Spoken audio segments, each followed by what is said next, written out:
Commander Sarah Chen walked across the bridge of the massive spaceship called the UES Goliath. The ship was so big that it took 20 minutes to walk from one end to the other. Sarah had been the captain of this ship for 3 years now, and she still felt amazed every time she looked out at the stars through the main window. The Goliath was what humans called a Titan-class battleship. It was 12 kilometers long, which meant it was bigger than most cities on Earth. The ship had thick armor that could fix itself if it got damaged. Inside, the ship lived 40,000 people who worked to keep everything running smoothly. They had doctors, engineers, soldiers, scientists, and even farmers who grew food in the ship's gardens. Sarah looked at the control screens around her. Today was supposed to be a normal day. They were doing what the military called a routine patrol. This meant they were flying around the edge of human space, making sure everything was safe. The Goliath had powerful sensors that could see very far into space. They were looking for anything unusual or dangerous. Lieutenant James Rodriguez sat at the sensor station. He had been watching the screens for hours, seeing nothing but empty space and distant stars. Then something changed. A small beep came from his computer, and a new dot appeared on his screen. "Commander Chen," James called out. "I'm seeing something strange here. There's an energy signature coming from the Kepler 442 system. It's not like anything in our databases." Sarah walked over to look at the screen. The dot was moving toward them, but it was still very far away.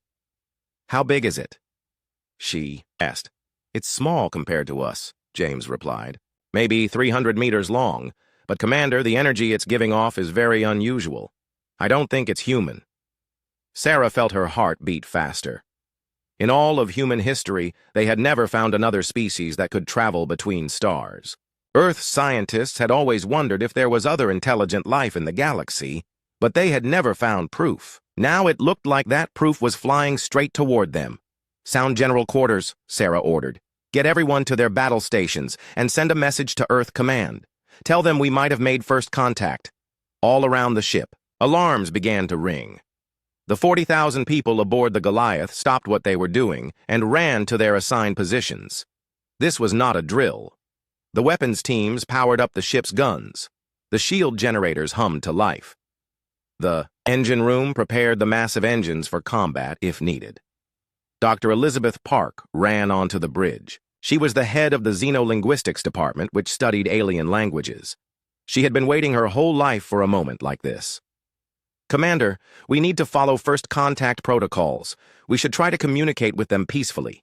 Sarah nodded. "Agreed. But we also need to be ready for anything. We don't know if they're friendly or hostile." The alien ship kept getting closer. As it did, more details became clear on the sensors. The ship looked like it was made of crystal or some kind of clear metal. It had a beautiful, flowing design that was very different from human ships. Human ships were built for war and looked strong and dangerous. This alien ship looked like a work of art. "Commander," James called out again, "the alien ship is sending us some kind of signal. Dr. Park, you need to see this." Dr. Park looked at the communication screen. Numbers and symbols were appearing, but they followed a clear pattern. "These are mathematical sequences," she said excitedly. "They're showing us that 2 + 2 = 4, then more complex equations. This is exactly what our scientists always said aliens might do to prove they're intelligent." Sarah felt relief wash over her. "That sounds peaceful. Send back our own mathematical sequence. Let's show them we understand." For the next hour, the two ships exchanged mathematical messages. The alien ship was now close enough that they could see it clearly through the windows. It was beautiful, with smooth curves and surfaces that seemed to glow with their own light. Some of the crew gathered at the windows to look at humanity's first alien visitors. But then something changed. Lieutenant Rodriguez's voice was worried when he spoke. "Commander, I'm detecting more ships. A lot more ships." Sarah looked at the sensor display and felt her blood run cold. Dozens of new dots were appearing around them, then hundreds. The alien ships were coming out of what looked like faster-than-light travel, surrounding the Goliath on all sides. "How many ships are there?" Sarah asked.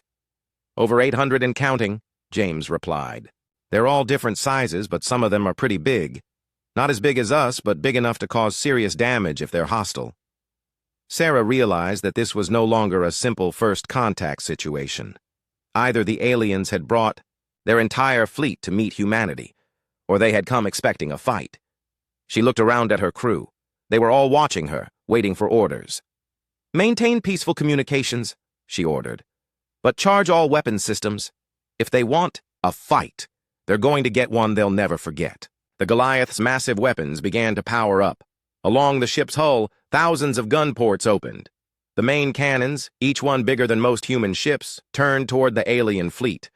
Energy shields flickered to life around the battleship's armor. Dr. Park was still trying to communicate with the aliens, but now there were too many voices. Hundreds of alien ships were all trying to talk at once, and their messages were getting confused and mixed up. "Commander," Dr. Park said, "I think they're as surprised to see us as we are to see them. Some of these messages seem scared." Sarah looked out at the alien fleet surrounding her ship. The Goliath was bigger than all of them, but there were so many. She had to make a decision that could determine the future of humanity's relationship with alien life. "Keep trying to communicate," she told Dr. Park. "Let them know we come in peace, but make sure they understand that we're not helpless." As if the aliens could hear her thoughts, several of the alien ships began moving into what looked like attack formations. Sarah realized that humanity's first contact with alien life was about to become humanity's first battle with alien life. The bridge was quiet except for the humming of computers and the distant sound of the ship's engines. Everyone was waiting to see what would happen next.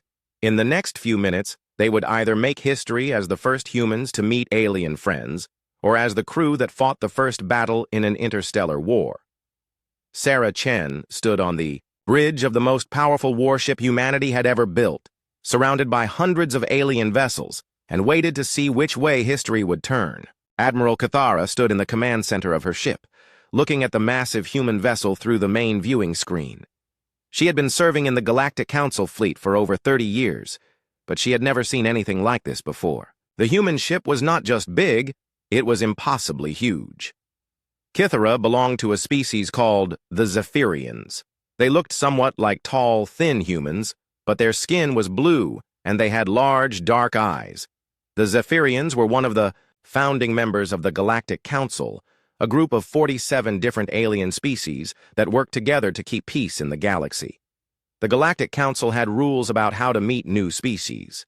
When they found a race that had just learned to travel between stars, they would send a small group of ships to make peaceful contact. They would share knowledge, offer friendship, and invite the new species to join the Council. It was always a happy occasion, but this time was different. The human ship was larger than most space stations that the Council had built. Kithara's own ship, which was considered very large by Council standards, looked like a small boat next to the human vessel. "Admiral," called out her tactical officer, a creature called a Vrex, who looked like a cross between a lizard and a bird. "Our sensors are having trouble getting complete readings on the human ship. Their armor seems to be made of some kind of self-repairing material we've never seen before." Kithara nodded thoughtfully. "What about their weapons?" The Vrex's feathers ruffled nervously. "That's the problem, Admiral.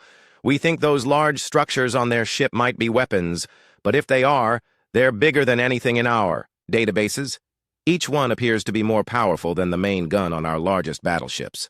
This news made Kithara very worried. The Galactic Council maintained peace through balance. No single species was strong enough to defeat all the others, so everyone had to work together and solve problems peacefully. But if the humans had ships like this one, they might be strong enough to fight the entire Council and win. "How many ships like this do they have?" Kithara asked. "We don't know," replied her intelligence officer, a floating jellyfish-like creature, called a Mindari. But based on their industrial capacity, they could have dozens or even hundreds of these vessels. Around Kithara, the other ships in the Council fleet were also studying the human vessel. She could hear their worried communications on the radio.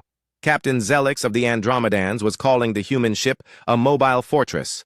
Commander Quinn of the Stellar Republic said it looked like a planet killer. Everyone was scared. The Council fleet had brought 800 ships to meet the humans. This was much larger than a normal first contact mission, but they had detected unusual energy signatures from human space and wanted to be prepared for anything. Now, looking at the massive human ship, Kithara realized that 800 ships might not be enough. "Admiral," said her communications officer, "we're receiving mathematical sequences from the human vessel. They appear to be trying to establish peaceful contact." This was good news.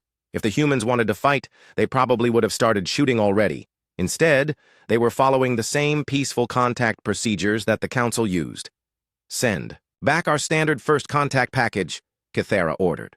Mathematical proofs, periodic table, basic physics. Let them know we're intelligent and peaceful. For the next hour, the two sides exchanged information.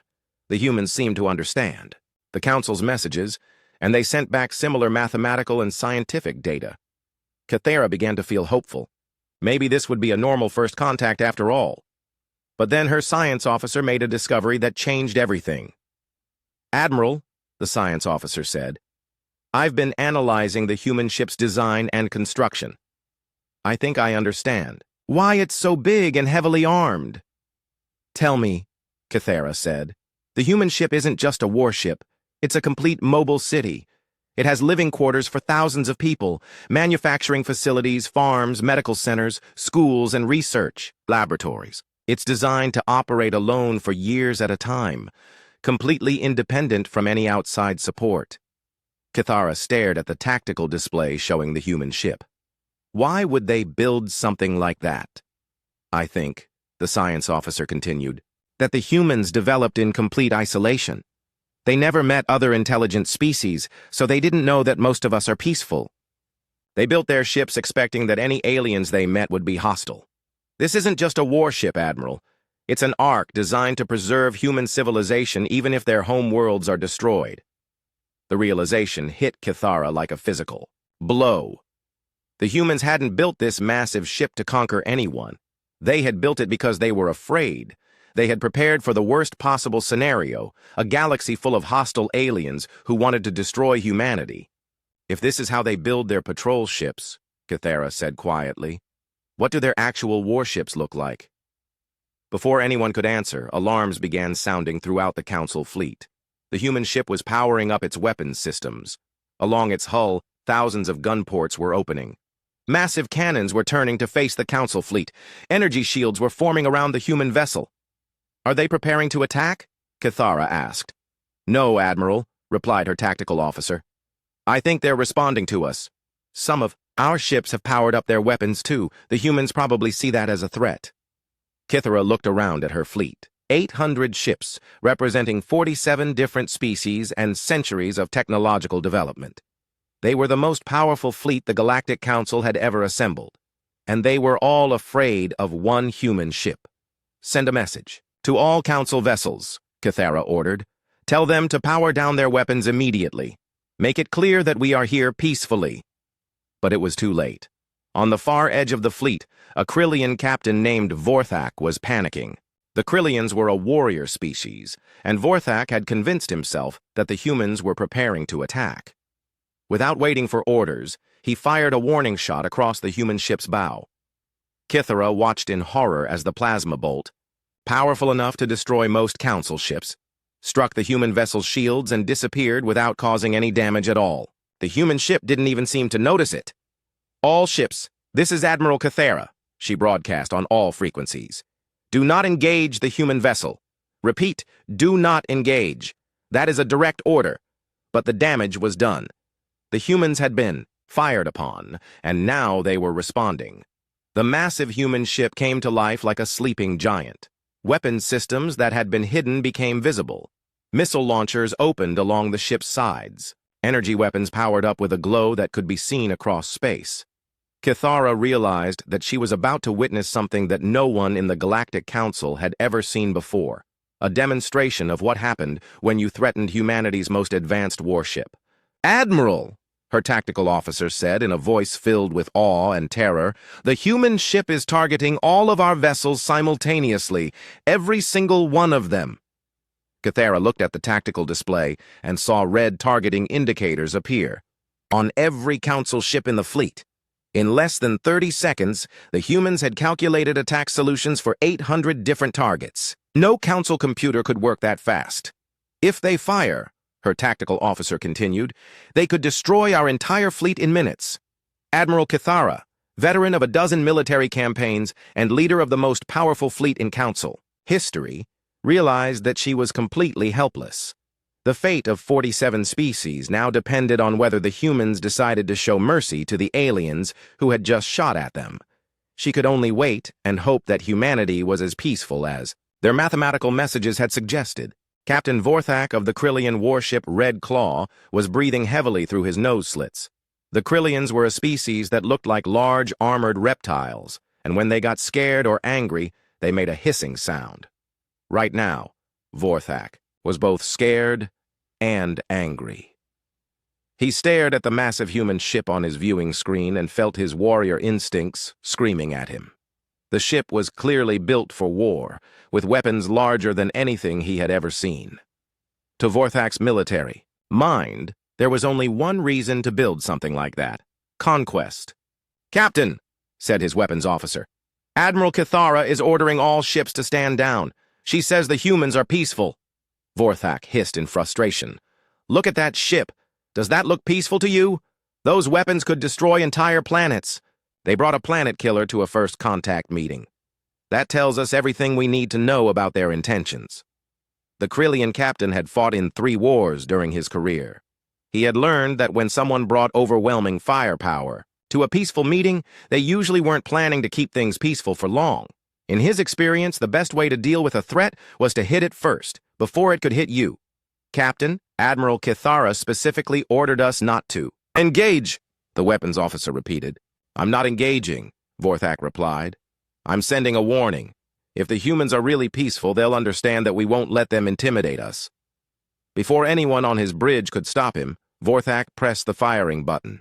A bright blue plasma bolt shot out from his ship's main gun and streaked across space toward the human vessel. It was meant as a warning shot, aimed to pass just in front of the human ship's bow. But as the plasma bolt hit the human ship's shields, something unexpected happened. The energy blast, which could have destroyed most Council ships, simply disappeared. The human shields absorbed it completely, without even flickering. Vorthak stared in shock. His ship's most powerful weapon had done nothing to the human vessel. Nothing at all. It was like throwing a pebble at a mountain. Aboard the UES Goliath, alarms were ringing throughout the ship. Commander Sarah Chen looked at the tactical display and saw that one of the alien ships had fired on them. "Damage report," she called out. "No damage, Commander," replied the tactical officer. "Their weapon barely registered on our shields. But they definitely fired on us." Sarah felt a cold anger building in her chest. She had been trying to establish peaceful contact with these aliens, and they had responded by shooting at her ship. More importantly, they had shot at her crew. 40,000 human beings who were depending on her to keep them safe. "Commander," said Lieutenant Rodriguez from the sensor station, "I'm detecting weapons charging on several other alien ships. I think they might be preparing for a coordinated attack." Sarah looked at the display showing hundreds of alien ships surrounding them. If they all fired at once, the Goliath could probably survive, but some of her crew might be hurt or killed. She wasn't going to let that happen. "Bring all defensive systems online," she ordered. "I want every point defense gun active. Charge the main batteries and target their largest ships. If they want to see what human weapons can do, let's show them." What happened next would be talked about in alien military academies for centuries to come. All along the Goliath's hull, thousands of hidden panels slid open. Gun turrets emerged from concealed positions. Missile pods unfolded like deadly flowers. Energy weapons powered up with a deep humming sound that could be felt through the ship's deck plates. The ship's point defense system alone consisted of over 10,000 individual weapons. Each one was designed to track and destroy incoming missiles or small attack craft. Together, they created a wall of defensive fire that could stop almost any attack, but it was the main weapons that truly shocked the alien observers. The Goliath carried 12 primary cannons, each one built into the ship's structure like the backbone of some massive creature. These were magnetic acceleration cannons, designed to fire projectiles at a significant fraction of light speed. Each shot could punch through a moon. As the weapons came online, targeting lasers from the Goliath began painting every alien ship in the fleet. Red dots of light appeared on their hulls as the human computer systems calculated exactly where to aim for maximum damage.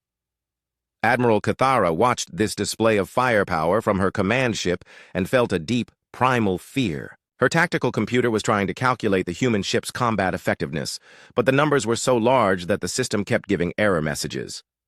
"Admiral," her tactical officer said in a shaky voice, "the human ship has enough firepower to destroy our entire fleet 10 times over, and that's just what we can see. There might be more weapons that we don't know about."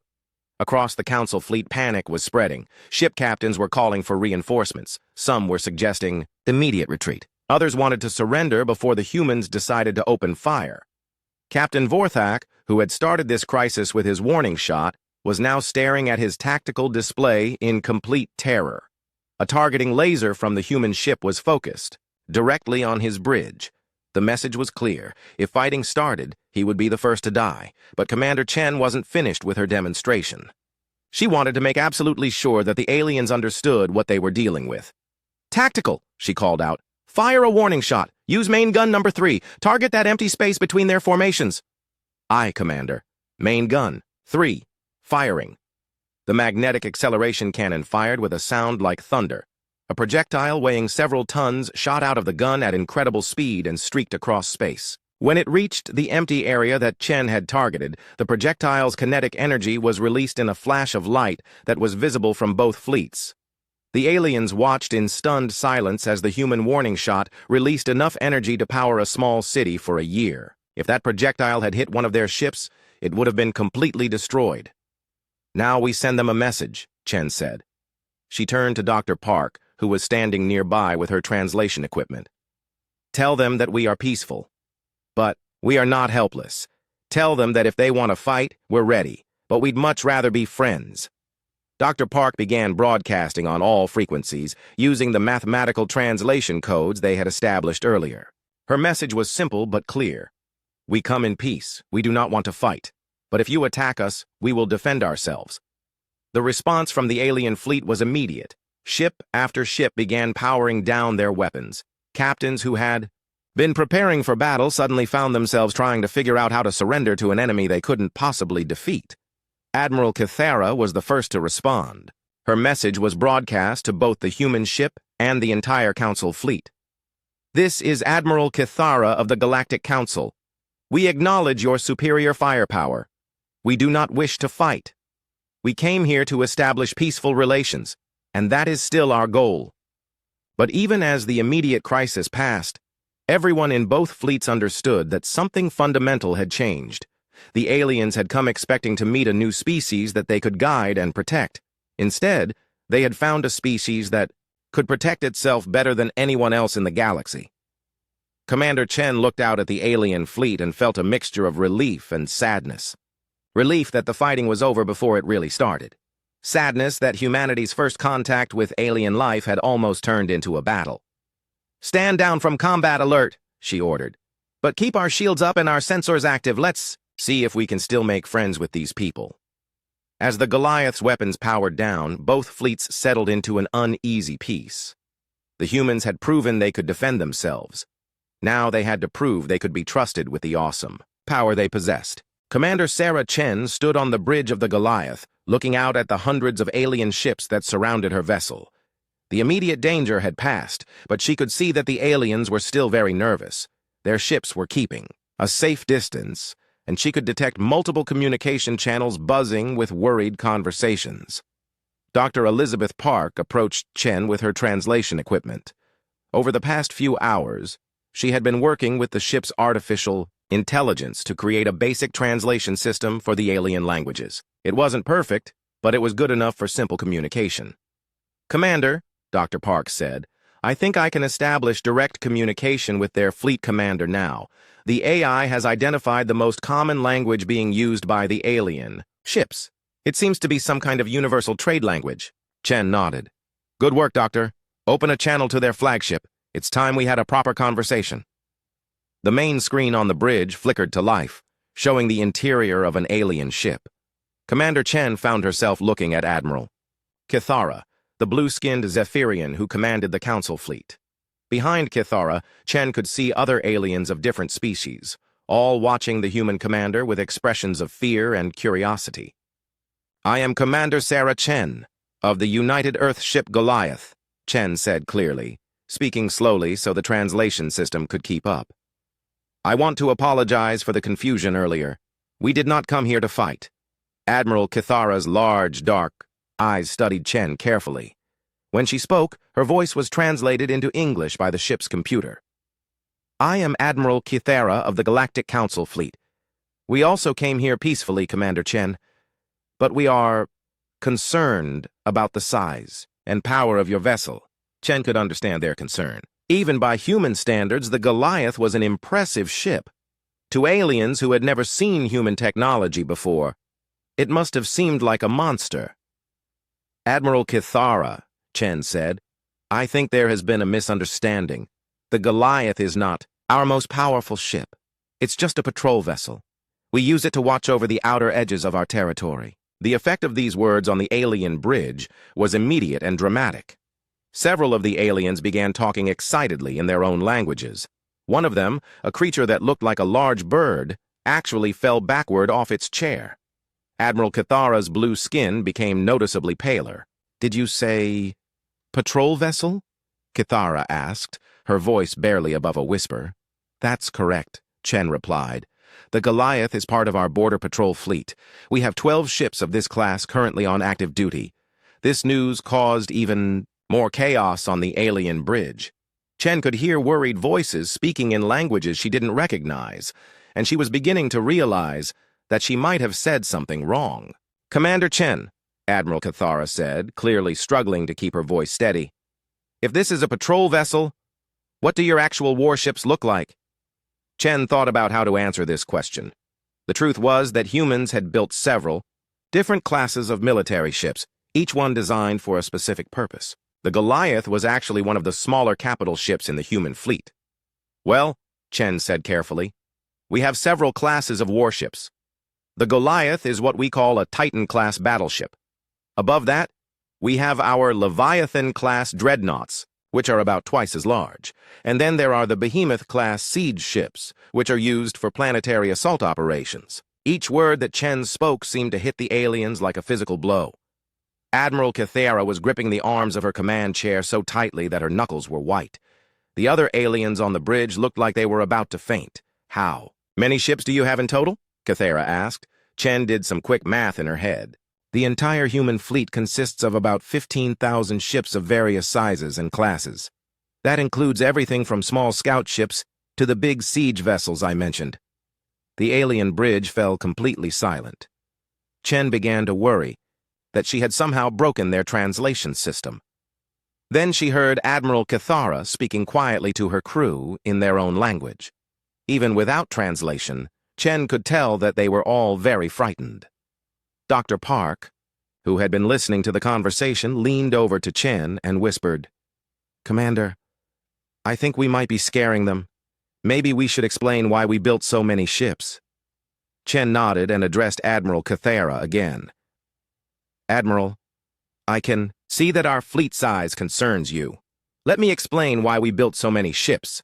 When humanity first developed faster-than-light travel, we had no idea what we might find in space. We didn't know if there were other intelligent species, and if there were, we didn't know if they would be friendly or hostile. She paused, choosing her words carefully. Our history is full of examples of what happens when a less advanced civilization meets a more advanced one. Usually, the less advanced civilization gets conquered or destroyed. We decided that we would never let that happen to humanity. Admiral Kithara was listening intently. So you built your fleet for defense? Exactly, Chen replied. Every human ship is designed to operate independently for long periods of time. They carry enough supplies, personnel, and manufacturing capability to maintain themselves for years, without outside support. If Earth were ever destroyed, our fleet could carry on human civilization among the stars. This explanation seemed to help the aliens understand, but it also raised new concerns. One of the aliens on Kithara's bridge, a floating jellyfish-like creature, spoke up through the translation system. Commander Chen, if your ships are designed for independence, does that mean you could operate without your homeworlds? Could your fleet survive and function even if cut off from Earth? Chen thought about the question. It was true that human ships were designed for maximum self-sufficiency. The Goliath, for example, had manufacturing facilities that could build almost anything the crew needed. It had farms that produced fresh food, medical facilities that could perform any surgery, and educational systems that could train new crew members. Yes, Chen said honestly. Our ships are designed to be completely self-sufficient. In theory, the human fleet could operate indefinitely without any support from our homeworlds. The implications of this statement sank in slowly. The aliens were looking at a species that had built a military force capable of existing independently in space. If humans ever decided to become nomadic conquerors, there would be no way to stop them by attacking their home planets. They had created a civilization that could survive among the stars. But then Commander Chen said something that surprised everyone, including her own crew. However, she continued, humanity has no interest in conquest. We built our fleet because we were afraid. We prepared for the worst, hoping for the best. And now that we've met you, Admiral Cathara, we're hoping that the best is what we'll find. She leaned forward, looking directly into the camera. We came out here to explore and learn, not to conquer. We'd like to be friends with the Galactic Council if you'll have us. We have a lot to learn from you, and maybe we have something to offer in return. Admiral Cathara sat quietly for a long moment, studying the human commander's face. Finally, she spoke. Commander Chen, you say your people built this fleet because you were afraid. But you must realize that your fleet is now the most powerful military force in the galaxy. Doesn't that power tempt you to use it? Chen smiled sadly. Admiral, we've learned through hard experience that power without restraint leads to destruction. Yes, we could probably conquer most of the galaxy if we wanted to. But what would be the point? We'd end up ruling over the ruins of civilizations we'd destroyed. That's not the future we want for humanity or for anyone else. The conversation continued for another hour, with both sides sharing information about their civilizations and their hopes for the future. By the end, Admiral Cathara was beginning to believe that these powerful humans might actually be as peaceful as they claimed. But she also knew that the news of humanity's military strength would change everything in the galaxy. The balance of power that had maintained peace for centuries was about to shift dramatically, and no one knew what would happen next. The news spread across the galaxy faster than anyone could have imagined. Within hours of the first contact between humanity and the Galactic Council, every species in Council space knew about the massive human fleet and their impossible technology. On the planet Zephyria Prime, the Council's main headquarters, emergency meetings were being held in conference rooms that hadn't been used since the last Galactic War 300 years ago. Representatives from all 47 member species had gathered to discuss what they were calling the human situation. Ambassador Nexus, a tall crystalline being from the Silicon Collective, stood before the assembled delegates. His voice echoed through the chamber like the sound of wind chimes. Fellow council members, we must face the reality of our situation. Humanity possesses military technology that is centuries ahead of our own. A single human patrol ship could destroy any fleet. We could assemble. The chamber erupted in worried voices. Some delegates called for immediate surrender. Others suggested trying to form an alliance with humanity before they decided to become hostile. A few of the more warlike species even suggested launching a preemptive strike, though they quickly fell silent when reminded that such an attack would be suicide. Chancellor Vex, the elected leader of the Galactic Council, called for order. She was a member of the ethereal species, beings of pure energy who appeared as glowing humanoid shapes. Her light pulsed brighter as she spoke. We cannot let fear control our decisions, Chancellor Vex said. Yes, humanity has superior technology, but from all reports they appear to be genuinely peaceful. Commander Chen specifically said that they want to be friends. But what if they change their minds? Called out Senator Gromax, a large bear-like creature from the Ursine Federation. What if their next generation decides they want to rule the galaxy? We would be helpless to stop them. This question hung in the air like a dark cloud. Everyone in the chamber knew that civilizations could change. A peaceful species could become aggressive under the right circumstances. And humanity's power was so overwhelming that any change in their attitude could spell doom for everyone else. Meanwhile, aboard the UES Goliath, Commander Chen was dealing with her own set of problems. Messages were flooding in from Earth Command, demanding detailed reports about the alien contact. The human government wanted to know everything about the Galactic Council's technology, military strength, and political structure. But Chen was more interested in the personal messages she was receiving from individual alien ships. Captain Vorthak, the Krillian who had fired the first shot, sent a formal apology along with a detailed analysis of his ship's weapons. He wanted to make sure the humans knew exactly how weak the Council fleet was compared to their own technology. Other alien captains were sending similar messages. Some offered to share their scientific knowledge. Others wanted to establish trade relationships. A few even asked if they could visit the human ship to see its technology up close. Dr. Park was fascinated by the variety of alien species they had encountered. "Commander, do you realize that we've made contact with 47 different intelligent species in a single day? This is the greatest discovery in human history." Chen nodded, but she was worried about the long-term implications. "The question is, what do we do with this discovery? We've basically stumbled into a galactic civilization and accidentally terrified everyone." The answer came from an unexpected source.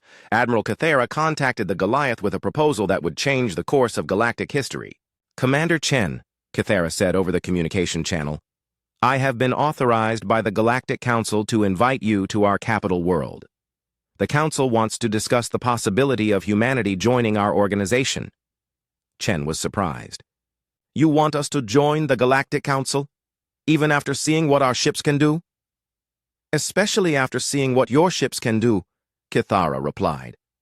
"Commander, the Galactic Council has maintained peace for over 1,000 years, but that peace has always been fragile. It depends on no single species being strong enough to dominate the others. With humanity's technology, that balance no longer exists." She paused, then continued. "We have two choices. We can try to oppose you, which would lead to a war we cannot win. Or we can invite you to join us and help us create a new kind of peace, one based not on balance, but on shared strength." Chen thought about this proposal. The idea of joining an interstellar government was appealing, but she had concerns. What would membership in the Council mean for humanity? "We value our independence. So do all our member species," Cathera explained. "The Council doesn't rule over its members. It provides a forum for cooperation and a system for resolving disputes peacefully. Each species maintains its own government and military, but they agree to work together on issues that affect everyone." Over the next several days, representatives from the Galactic Council came aboard the Goliath to meet with Commander Chen and her crew. The aliens were amazed by what they saw. The human ship was not just a weapon of war, it was a complete, mobile civilization. They visited the ship's farms, where human agricultural scientists had created crops that could grow in artificial gravity. They saw the manufacturing facilities that could build everything from computer chips to new spacecraft. They met with human doctors who had developed medical techniques unknown to Council science. But most importantly, they met with ordinary human crew members. Engineers, soldiers, scientists, and civilians who had chosen to live their lives among the stars. The aliens began to understand that humanity had not built their fleet for conquest. They had built it because they truly believed that space was humanity's future. The negotiations took weeks, but eventually an agreement was reached. Humanity would join the Galactic Council as its 48th member species. In exchange, they would share some of their technology with the other species and help maintain peace in the galaxy. But the agreement came with an unusual provision. Humanity would not be required to reduce the size of their fleet. Instead, the human fleet would serve as the Council's ultimate peacekeeping force. If any species threatened the peace of the galaxy, they would have to face the combined might of humanity and the rest of the Council. The day that the UES Goliath arrived at, the Council's capital world was declared a galactic holiday. Billions of beings watched as the massive human ship, escorted by hundreds of Council vessels, entered orbit around the beautiful planet that served as the seat of galactic government. Commander Chen, wearing her dress uniform, walked down the Goliath's main ramp to meet Chancellor Vex and the other Council leaders. As she did, she carried with her a message from the people of Earth.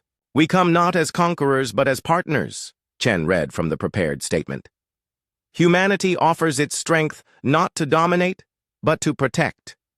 We have learned that the greatest victory is not the one won in battle, but the one that prevents battle from ever being necessary. The ceremony was broadcast across the galaxy.